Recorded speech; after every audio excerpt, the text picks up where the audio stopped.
Naimbag nga bigat yung amin apo. Good morning.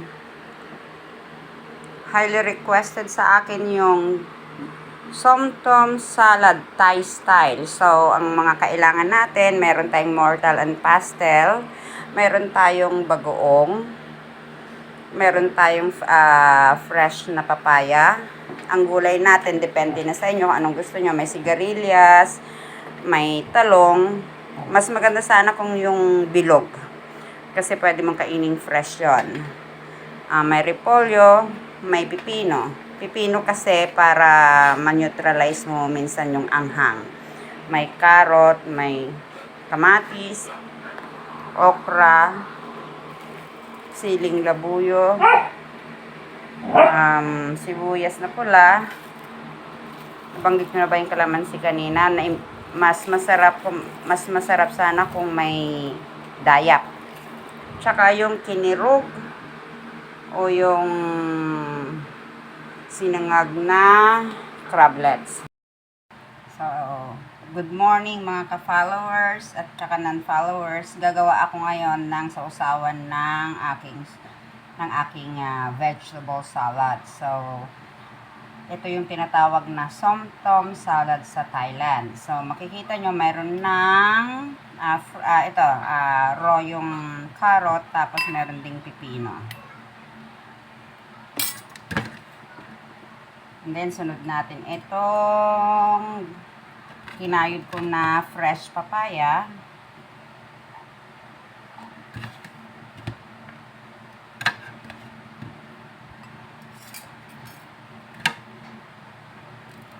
Tapos, raw din po yung, yung sobrang, murang okra. Fresh siya. Babalsigin mo lang.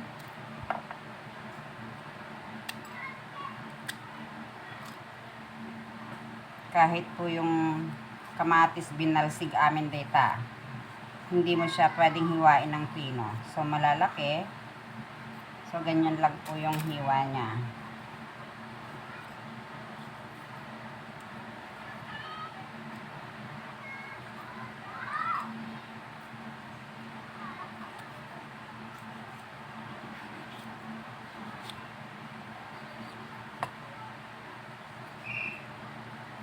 So, kung meron po kayong mga, meron din po kayong mga cherry tomato, pwede rin yun.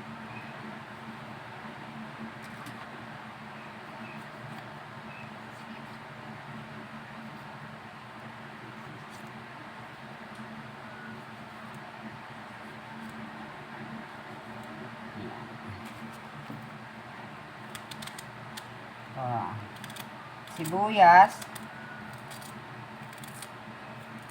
binalsig din. So, kailangan chunky lahat yung, yung hiwa nyo sa gagawin yung, sausawan po. Kung ano po yung gulay nyo, yun din yung gagamitin nyo na pangrekado doon sa sausawan. Ayan. So, medyo maliit ng kaunti yung aking mortal and pastel.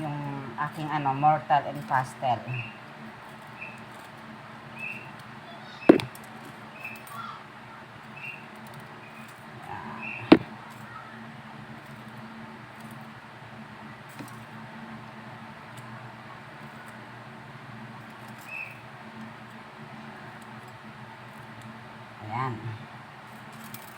So, ito po yung sigarilyas. Yung pinakamura, nagtira ako ng isa. Yung iba kasi, hinaf ko, in-steam ko. So, ayan. Pinuputod-putod ko lang pong ganyan.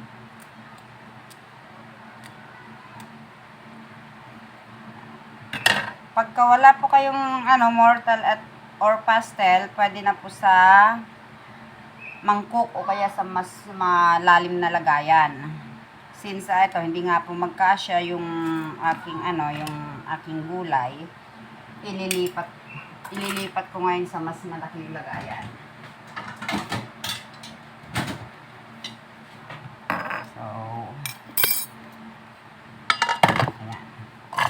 lipat ko na lang. And then, yung kinirog na kape, pwede rin ihalo. So, depende po sa inyo kung ano yung gusto nyong ihalo sa magiging sauce ng inyong somtom salad. So, bali ito sa usawan. So, maglalagay ako siguro ng 2 o hanggang 3 kutsaritang brown sugar.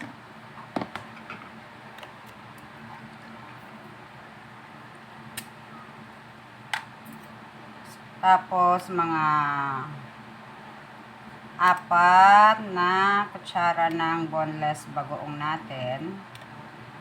Tapos, pwede naman magdagdag po mamaya ng bagoong kung medyo matabang. Tapos, kaunting patis. Sa Thailand po kasi may nabibili ng yung pang somtom salad talaga na bagoong, templado na yon. Pero yung tapos hinahaluan pa rin nila ng asukal or yung caramelized sugar. Since kaunti yung aking patis, eto magdagdag pa ako ng 1 kutsarang boneless bagoong.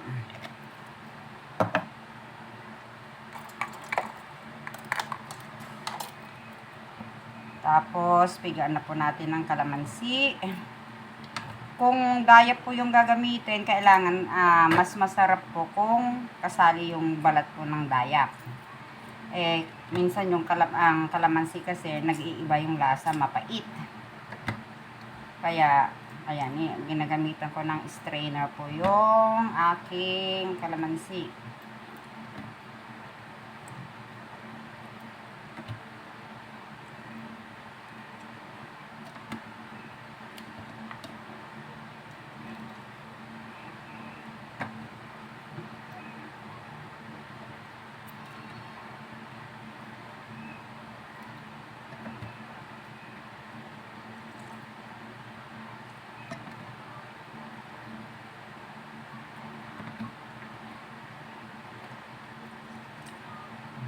Yan. Panot, huwag maingay, Panot. So, halo-haluin ko lang muna. Dahil gusto kong lumasa po yung sili.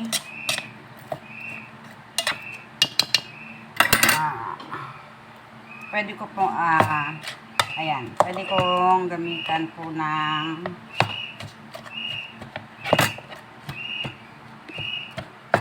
para maano po yung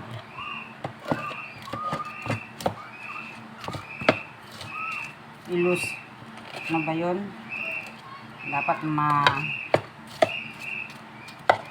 pang ko ilusdit dagito siling labuyo. Brigatan apoti ko ag sarita iti Ilocano. So, nayo naman ati basit nga Tagalog ako. Yan.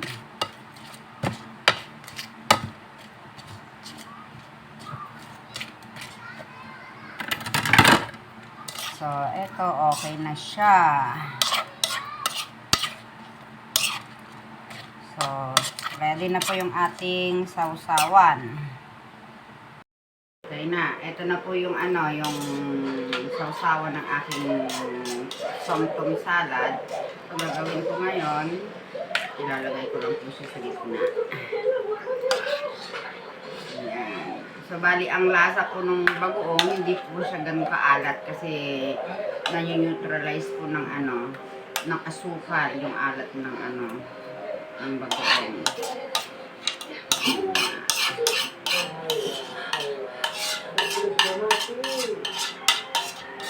So, eto na siya.